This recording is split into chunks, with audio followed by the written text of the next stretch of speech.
बहू, मेरे से जबान मत लड़ा, बता रही हूँ मैं। जवान खींच के हाथ में दे दूंगी। बेटी पैदा करके कुछ ज़्यादा ही नहीं उछल रही है तू?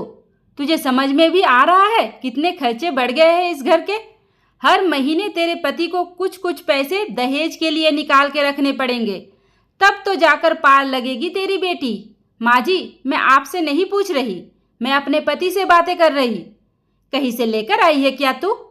है तो ये मेरा ही बेटा ना, आई बड़ी पति वाली।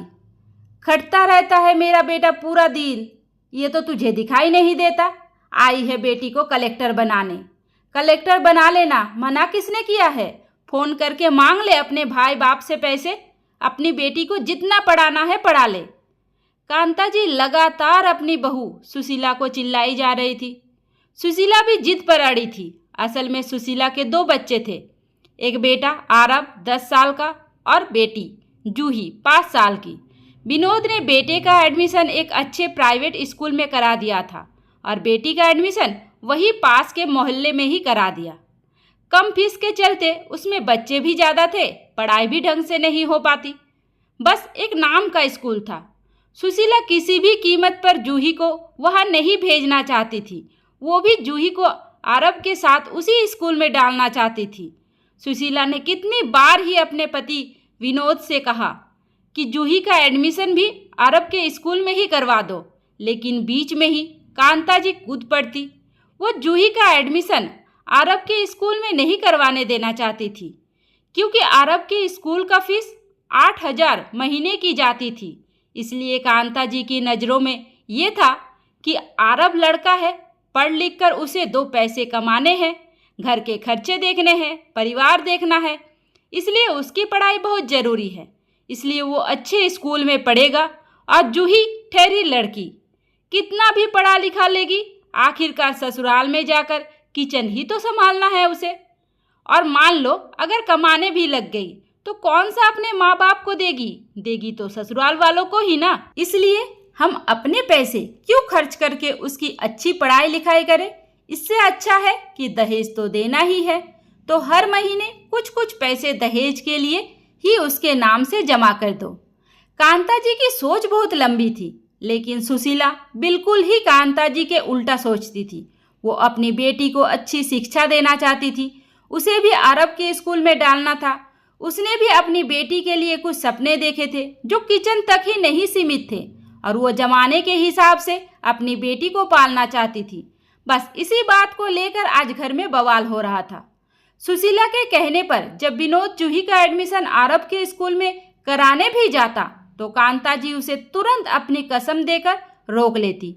वो किसी भी कीमत पर अपने बेटे का पैसा बर्बाद नहीं करना चाहती थी। उनकी नज़रों में वो पैसा बर्बाद ही था जो जूही के ऊपर लगाया जा रहा था। इसलिए सुशीला आज अपनी बेटी के लिए सबके सामने ढाल बनकर खड़ी थी। आज उसने ठान लिया था, चाहे कुछ भी हो जाए, बेटी का एडमिशन वो अरब के स्कूल में करा कर ही रहेगी। सुशीला ने विनोद से कहा, विनोद, आपको मेरी बात समझ में नहीं आ रही है? कितनी बार कहा, बेटी का पढ़ाई का नुकसान हो रहा है, समय निकलता जा रहा है, उसका एडमिशन कराओ जल्दी आप। हाँ सुशीला, मैं एडमिशन तो करवा दूँ, लेकिन माँ को तो बोलो, उनसे तो पूछो। अगर उन्होंने हाँ कर दी तो मैं अभी जाकर एडमिशन करवा दूंगा। एक बात बताओ विनोद, बेटी तुम्हारी माँ ने पैदा की है या तुमने पैदा की है? मेरे पास तुम अपनी माँ से पूछ कर आए थे। सुशीला, कैसी बातें कर रही हो? माँ को तो तुम जानती हो ना। माँ को मुझे जानना भी नहीं है विनोद, मैं बस इतना जानती हूँ कि मेरी बेटी का एडमिशन अरब के स्कूल में होना चाहिए।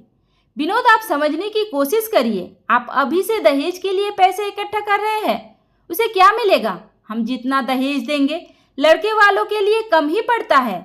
बेहतर होगा कि हम इन पैसों से अपनी बेटी को इस लायक बना दें कि सामने से किसी की हिम्मत ही ना हो दहेज मांगने की। आप थोड़ा अलग भी तो सोच सकते हैं ना। अरे बहू, कहने में और करने में बहुत अंतर होता है।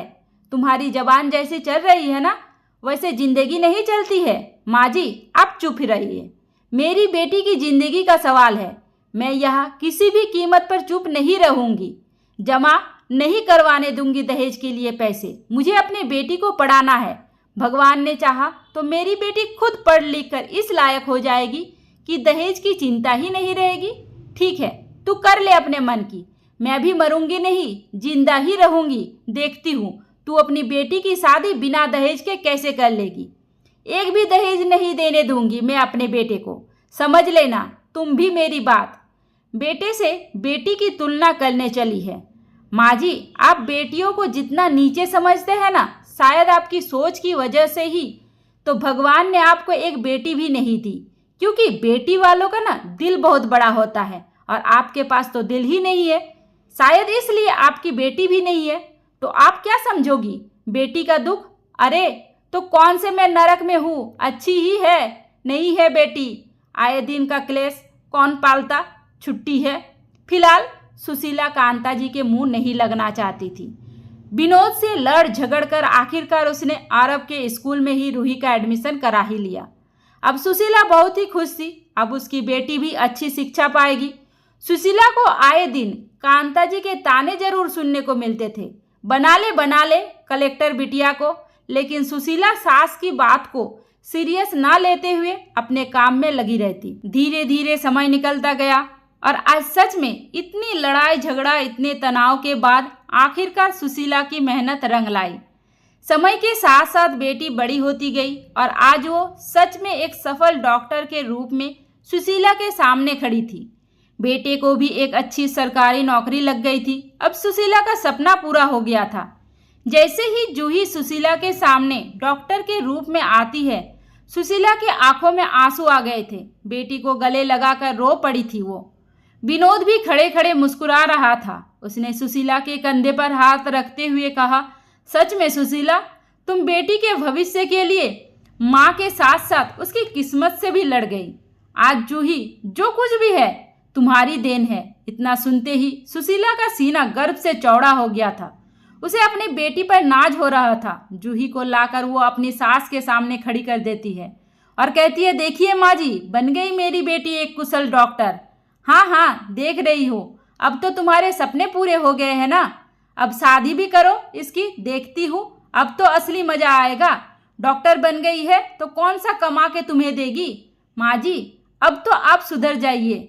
माना कि मेरी बेटी मुझे कमा कर नहीं देगी और मुझे चाहिए भी नहीं, क्योंकि मेरे लिए मेरे पति ही काफ़ी है। लेकिन आपका बेटा है, आप ही बता दो कौन सा कमा के आपके हाथ में रखता है। विनोद के सामने ही बोल पड़ी सुशीला। विनोद हैरानी से सुशीला को देखने लगता है। सुशीला, कैसी बातें कर रही हो?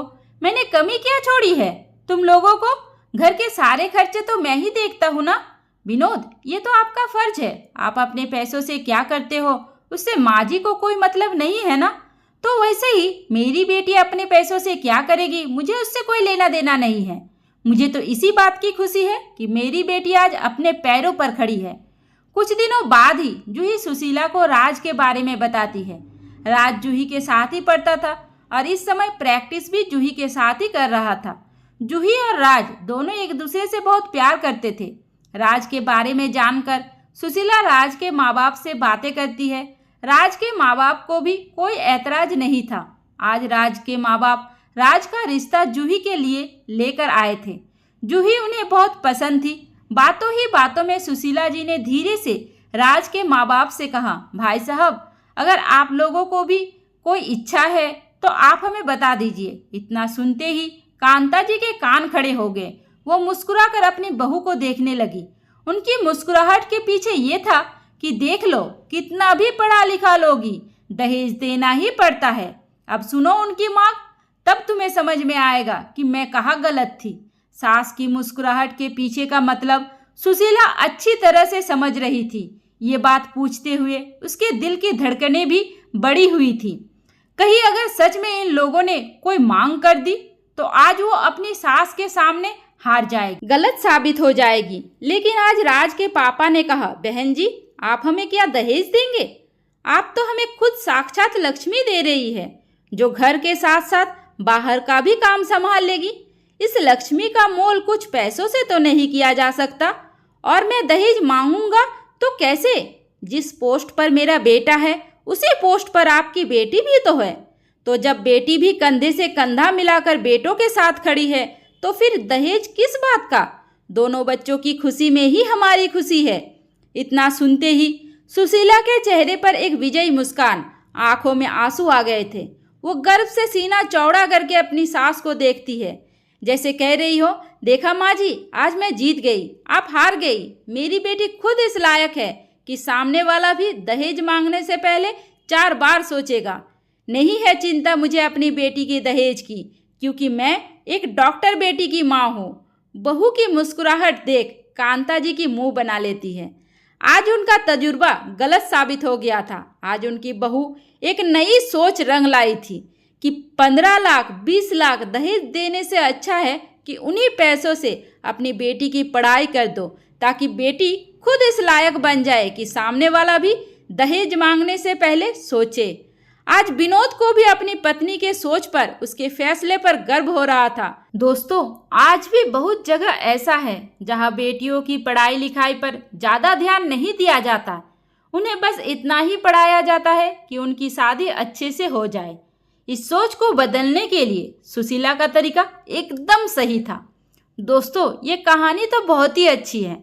आप लोगों को कैसी लगी मुझे कमेंट करके ज़रूर बताइए। उम्मीद करती हूँ आपको हमारी कहानी पसंद आई होगी। कहानी पसंद आई है तो वीडियो को लाइक करें, चैनल पर नए हैं तो चैनल को सब्सक्राइब करें, और हाँ, नोटिफिकेशन बेल को ज़रूर दबाइए ताकि अगली अपडेट सबसे पहले आपको मिले। धन्यवाद।